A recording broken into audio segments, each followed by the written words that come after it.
결혼을 2번 했지만 또 겪는 부부 갈등. 어떻게 극복해야 할까요?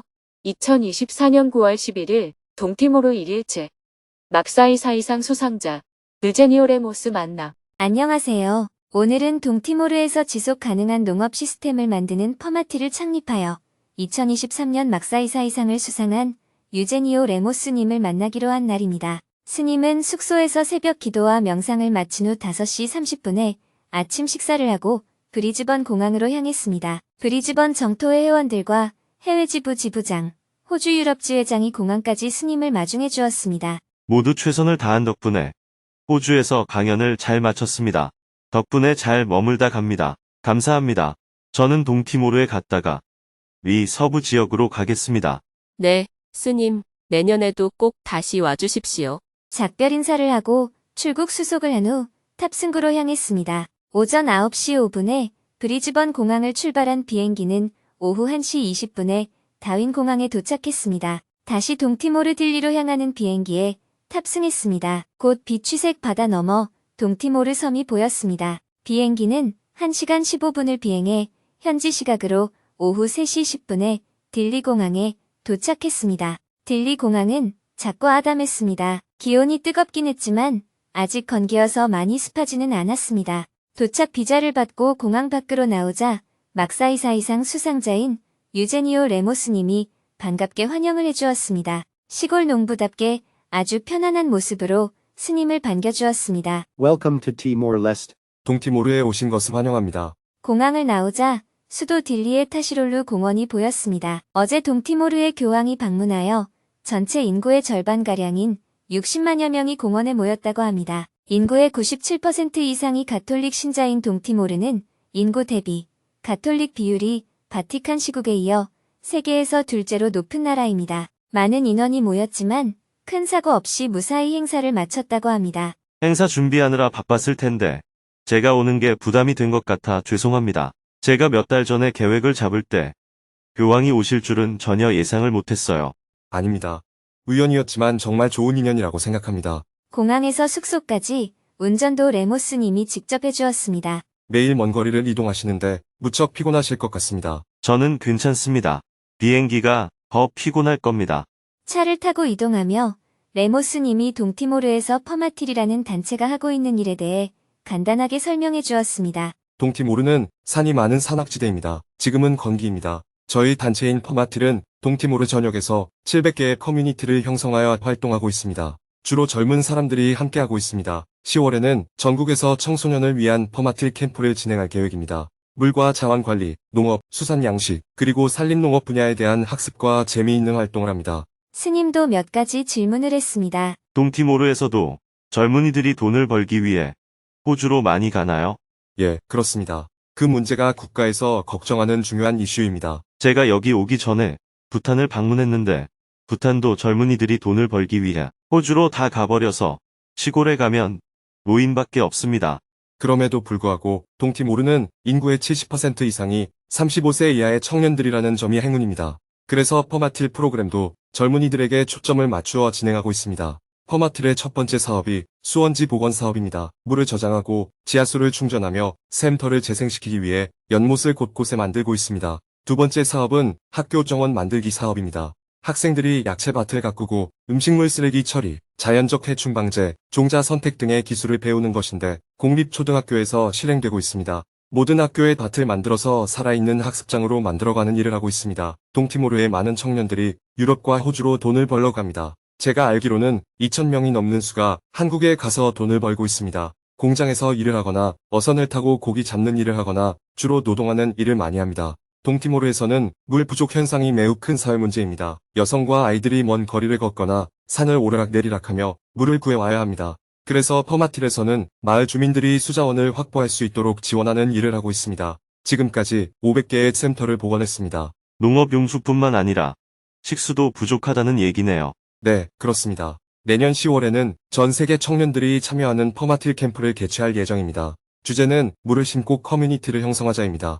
평지는 물이 부족할 수 있지만 산악지대에 왜 물이 부족할까요? 동티 모르는 산악지대이지만 주민들이 벌목을 많이 해서 샘물이 다 말라버렸습니다. 특히 기후변화로 인해 예전보다 강수량이 적어졌습니다. 그 결과 샘터가 점점 사라지게 되었습니다. 제가 생각해낸 방법은 산의 땅을 파서 물을 가두어 두고 빗물을 최대한 많이 받아두는 것입니다. 그렇게 하여 샘터가 다시 살아나도록 노력하고 있습니다. 주민들이 물을 많이 흡수하는 나무들을 많이 심어서 오히려 토양이 나빠지게 되었습니다. 그래서 물을 간직하고 토양을 좋게 하는 나무들을 많이 심는 운동도 함께 하고 있습니다. 대화를 나누다 보니 숙소에 도착했습니다. 퍼마틸 사무실 인근에 위치한 작은 모텔이었습니다. 레모 스님이 숙소까지 안내를 해주었습니다. 스님은 이번 방문을 통해 함께 이야기하고 싶은 내용에 대해 이야기했습니다.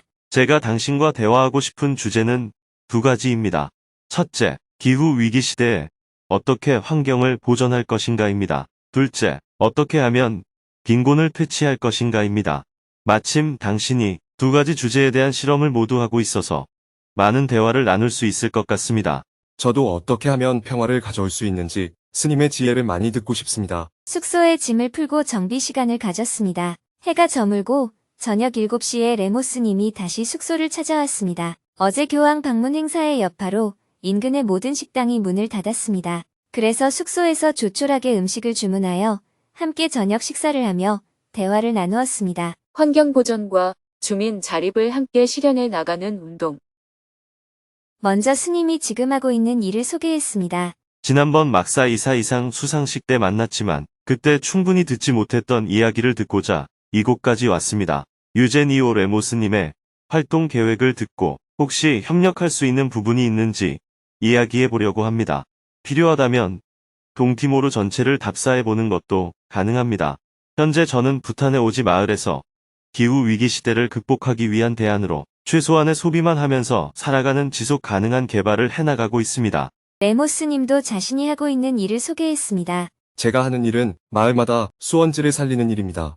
주민들과 함께 자연적인 방법으로 수원지를 살리는 일을 하고 있습니다. 이 활동들은 근본적으로 자연을 보존하기 위함입니다. 먼저 샘의 이름부터 마을의 어떤 가족들과 전통적으로 연결되어 있는지 알아내어 마을 주민과 함께 샘을 되살리는 일을 하고 있습니다. 마을 사람들이 행복해하는 모습을 많이 봤습니다. 특히 각자의 마을을 변화시킬 수 있는 동력을 가진 젊은이들과 함께 일하는 데 주력하고 있습니다.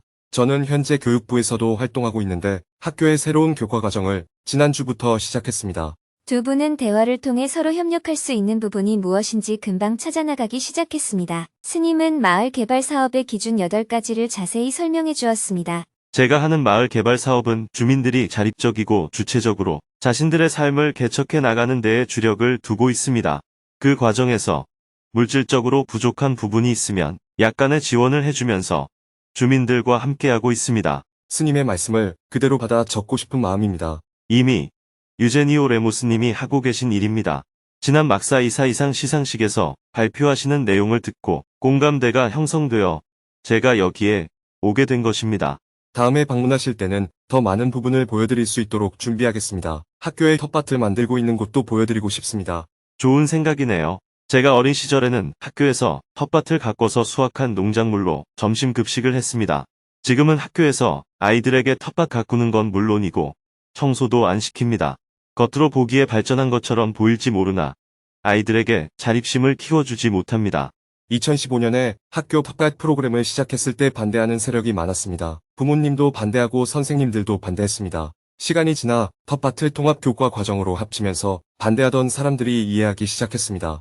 텃밭을 이용해서 미술을 가르치거나 수학의 도형을 가르치는 데 융합시키면서 왜 공부 안 시키냐고 하던 사람들의 생각이 달라지기 시작했습니다. 현재 250개가 넘는 학교에 텃밭이 있는데 이런 성과가 있기까지 수없이 워크숍을 통해 설명해야 했습니다. 이제는 여기저기서 오라고 하는 상황입니다. 제가 다음에 레모스님을 부탄에 초대하겠습니다. 그 노하우를 부탄 사람들에게도 전해주시면 좋겠습니다. 스님은 코로나 팬데믹 시기에 유기농을 새로 개척하면서 배운 점을 이야기해 주었습니다. 식량 자급의 중요성을 깨닫게 해준 코로나 팬데믹. 정포회에서 공동체 생활을 하고 있는 대중들은 하루에 2시간씩 농사일을 하고 있습니다. 아무리 바빠도 우리가 끼니를 거르지 않듯이 설령 시간이 부족하더라도 자연 속에서 자신의 먹거리를 직접 재배해야 한다고 생각합니다. 직업이 무엇이든 대통령이라 할지라도 아침에 일어나서 먼저 2시간씩 농사 일을 하고 난 뒤에 본업을 해야 우리의 생각이 자연으로부터 많이 벗어나지 않습니다. 그러기 위해서 집집마다 텃밭이 있어야 하고 학교에도 텃밭이 있어야 하고 대통령궁에도 텃밭이 있어야 합니다. 많은 농작물을 키울 수는 없더라도 최소한의 채소를 스스로 키워 먹었을 때 인간은 지나친 욕망으로부터 벗어날 수 있습니다. 농사일이 힘든 건 사실입니다. 지난 코로나19 팬데믹 시기에 저는 일체 외출을 안 하고 농사일을 하면서 지냈습니다.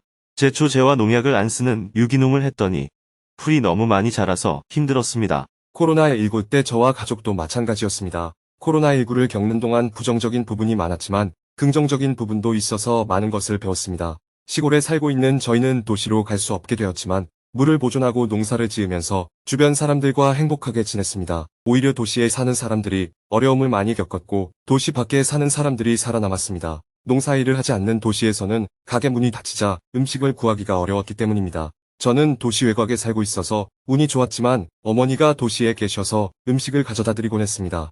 제가 코로나19를 겪으면서 배운 점은 이 세상에 꼭 해야만 하는 일은 없다는 것입니다. 오랜 기간 지속적으로 해온 일들이 코로나19로 인해 멈췄을 때, 꼭 안 해도 되는 거구나, 꼭 해야만 하는 일은 없구나 하는 사실을 알았습니다. 그래서 늘 바쁘던 일상을 멈추고 시골에 내려가서 3년간 농사일을 했습니다. 레모스님은 자신이 어떤 인생을 살아왔는지 이야기해 주었습니다. 전쟁과 배고픔의 아픔을 딛고 환경보전 운동을 하기까지. 제 개인사를 조금 말씀드리자면 저는 산간 지역에서 사형제 중 둘째로 태어났습니다. 아버지는 목수 일을 하셨고 어머니는 가사 일을 하셨습니다. 형이 일찍이 돌아가셨고 인도네시아가 동티모르를 침략해왔을 때 부모님은 저와 두 동생을 데리고 높은 산으로 도망쳤습니다. 1976년에 아버지가 체포당했는데 그 후로 뵙지 못했습니다. 어머니 혼자서 저희 셋을 키우셨는데 이곳저곳으로 이사를 많이 다녔습니다. 북쪽에서 남쪽으로 이동해 가며 살면서 자연 속에서 사는 방법에 대해 많이 배웠습니다. 자연과 더불어 사는 방법을 모르면 살아남기 힘들었습니다. 제 여동생과 남동생은 너무 어렸기 때문에 숲에서 나는 음식을 잘 소화하지 못했고 결국 도망 다니다가 죽었습니다. 그래서 현재 저와 어머니만 살아남았습니다. 어머니는 집안일을 도와주는 일거리를 하며 저를 학교에 보내주셨습니다. 저는 어린 시절 정글에 살면서 많은 것을 배웠습니다. 자연에서 나오는 무엇이든 먹으면서 살았습니다. 지붕이 있는 쉴 곳도 따로 없었습니다. 연기가 나면 인도네시아 군인이 쫓아와서 죽임을 당하기 때문에 요리를 하기 힘들었습니다. 그때 사람들이 죽는 모습을 많이 봤습니다. 당시에 제 마음에서 자연이 마치 커다란 슈퍼마켓 같았습니다. 자연 속에서 무엇을 어떻게 먹을 수 있는지 그 원리를 발견하면 뭐든지 먹을 수 있었습니다. 하지만 딜리로 오고 난 후 자연이 사람들로 인해 망가지는 모습을 보게 되었고 매우 슬펐습니다. 제가 잘하는데 도움을 줬던 자연을 보존하는 일에 헌신하고 싶습니다.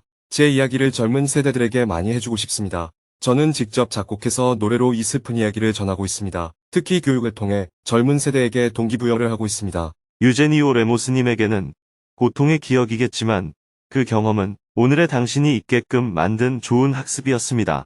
저 역시 지금의 나를 형성하는 데 있어 가장 큰 영향을 미친 것이 바로 시골의 자연 속에서 살았던 경험입니다. 왜냐하면 저개발 국가에서 사람들을 도울 때 제가 어릴 때 자연 속에서 한 경험이 많은 도움이 되기 때문입니다. 유제니오 레모스님이 자랐던 환경 얘기를 들으니까 지금 하고 있는 일이 더 잘 이해가 됩니다. 레모스님은 내일 퍼마틸에서 일하는 활동가들을 위해 스님이 많은 이야기를 해주면 좋겠다고 요청했습니다. 내일 저희 봉사자들과 함께 스님의 이야기도 듣고 싶습니다. 이미 말해두었기 때문에 다들 스님의 말씀을 기대하고 있을 것입니다. 특히 물에 관련된 전쟁과 평화에 대한 말씀을 듣고 싶습니다. 물이 평화를 가져오기도 하고 또 전쟁을 가져오기도 하는 것에 대해 스님의 지혜를 듣고 싶습니다. 스님은 물의 중요성에 대해 간단히 설명한 후 내일을 기약했습니다. 파키스탄의 인더스강 유역에 가면 과거에 농지였던 지역이 지금은 황무지로 변해 있습니다.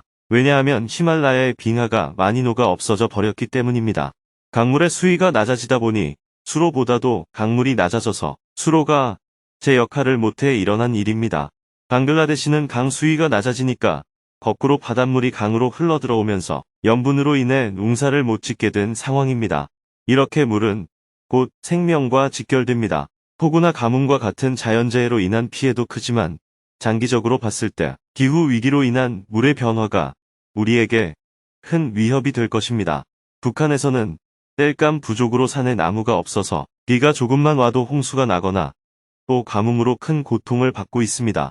농산물 생산량이 줄어든 상황에서 미국과의 갈등으로 인해 무역 봉쇄까지 이어져 식량 부족 현상이 심해지면서 굶어 죽는 사람이 계속 생겨나는 상황입니다. 대화를 나누다 보니 밤 9시가 되었습니다. 내일은 그냥 준비된 만큼 보여주시기 바랍니다. 다음에는 좀 더 많은 시간을 내어서 차근차근 둘러보겠습니다. 편안히 주무십시오.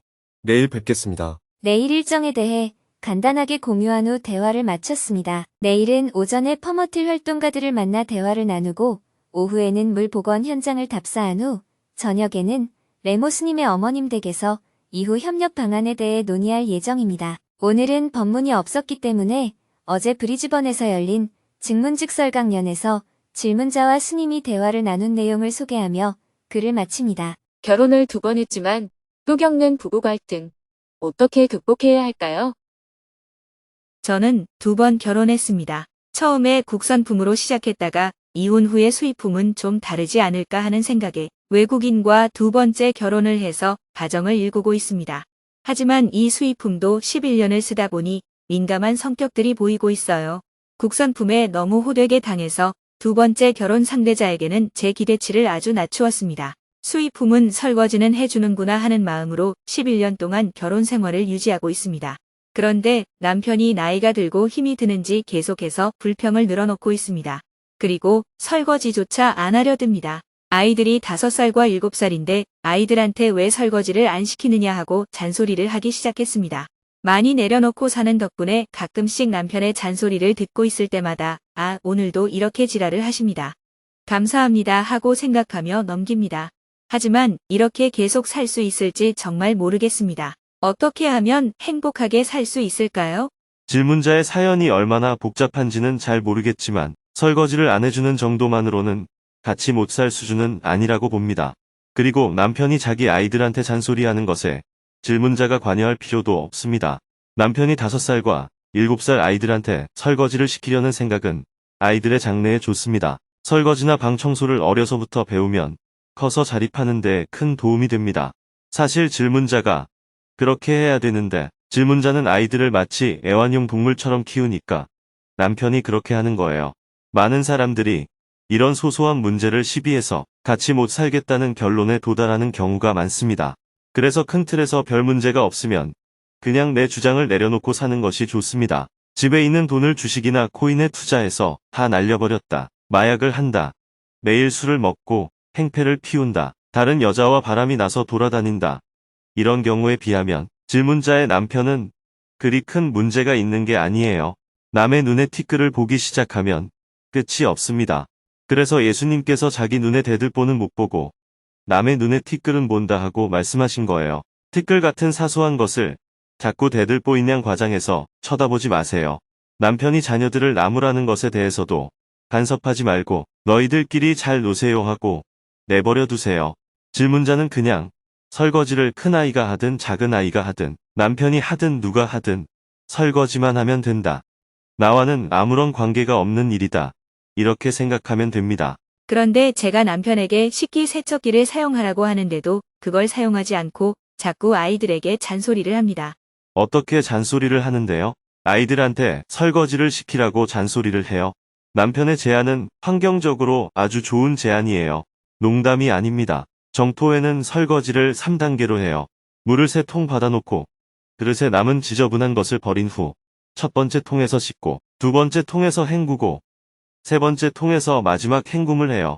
그렇게 하면 100명이 먹은 식기도 다 청소할 수 있는데 식기세척기를 사용하면 물 소비량이 5배가 넘고 화학세제도 많이 사용해야 합니다. 남편이 옳고 질문자가 틀렸다는 말이 아니라 다른 각도에서 보면 남편의 관점이 옳을 수도 있다는 얘기를 하는 겁니다.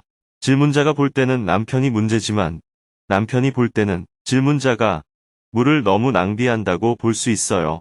남편은 질문자에 대해 너무 편리함만을 쫓는다. 아이들에게 일을 안 시키고 혼자 다 하려고 한다. 이런 생각이 드는 겁니다. 남편이 왜 그렇게 행동하는지 한번 물어보세요. 다 이유가 있을 겁니다. 질문자가 자기의 생각에 빠져서 남편에게 잔소리를 하게 되는 거예요. 잔소리는 제가 하지 않고 남편이 제게 합니다. 남편의 입장에서는 잔소리를 할 수도 있겠구나. 이렇게 받아들이면 되지요. 남편이 어떻게 잔소리를 하는데요? 도저히 같이 못 살 것 같은 잔소리인지 한번 들어봅시다. 예를 들어 아이들이 우유를 먹고 그릇을 왜 싱크대에 그대로 두었냐? 하고 불평해요. 사용했으면 그릇을 치워야지 그대로 두면 안 되죠. 남편 말이 맞네요. 네, 알겠습니다. 질문자는 알겠다고 대답은 하지만 속으로는 남편이 좀 치우면 안 되나 하는 반발심이 있는 거예요. 질문자의 입장은 충분히 이해가 되지만 제가 미처 못 봐서 못 치웠습니다. 하고 말하면 되지 반발할 이유는 없어요. 그러고 나서 내가 미처 치우지 못하고 내버려 두면 당신이 좀 치워주면 좋겠어요 하고 넘어가면 됩니다. 먼저 상대의 지적을 받아들이고 난 다음에 요청을 해보세요. 10년을 같이 살아놓고 아직도 요령을 모르겠어요? 아이들이 둘이나 있는데 남편을 또 바꾸려고 하면 힘들어져요. 방금 스님께서 말씀하는 중에 제가 깨달은 게 있어요. 이미 가진 걸 그냥 잘 쓰는 게 현명한 선택이라는 사실을 깨달았습니다. 저처럼 출가를 하면 부모와 갈등이 생겨요. 부모가 시골에서 애지중지 키웠는데 고등학교 다니다가 절에 들어가니 부모님의 가슴이 얼마나 아프겠어요. 그것처럼 내가 선택한 인연이 아닌 사람들과도 인연을 끊기가 어려운데 내가 선택한 인연을 버리고 또 새로운 인연을 지으려는 분들을 보면 저는 참 용감하다는 생각이 듭니다. 본인이 선택을 했으면 그 결과를 감수할 줄도 알아야 합니다. 아이들이 있기 때문에 헤어지는 문제도 그리 간단하지가 않습니다. 선택을 해놓고 자꾸 도망가려고 하면 어떡해요? 늙으면 늙을수록 남편과 맞추기가 더욱더 어려워집니다. 특히 외국인하고 살면 늙어서 헤어질 가능성이 높아요. 왜냐하면 인간에게는 회귀 본능이라는 것이 있어서 늙을수록 어릴 때 환경으로 돌아가고 싶어하는 경향이 있기 때문입니다. 젊었을 때는 이국 땅에 와서 빵 먹고 사는데 아무 문제가 없었지만 나이가 60을 넘어가면 자꾸 된장찌개나 김치가 먹고 싶어져요. 남편은 거꾸로 자기 어릴 때 습관으로 복귀하려고 하죠. 젊을 때는 된장찌개를 끓여줘도 같이 잘 먹었지만 늙으면 된장 냄새 맡긴 싫다 하고 밥 투정을 하기 시작합니다. 독일의 간호사들이 가서 외국인들과 많이 결혼해서 살았는데 늙어서는 밥을 같이 못 먹는다는 어려움을 많이 이야기합니다. 된장찌개 먹고 싶어서 끓였는데 냄새 난다고 고함을 치니까 베란다에 가서 밥을 먹어야 된다고 해요. 그래서 늙어서 이혼을 많이 하게 됩니다. 하지만 이런 문제들도 서로를 이해하는 마음을 내면 잘 극복할 수 있습니다. 사람들이 개를 데리고 사는 이유는 개는 잔소리를 안 하기 때문입니다. 사실 여러분도 상대방에게 잔소리만 안 하면 사는데 큰 문제가 없습니다. 감사합니다.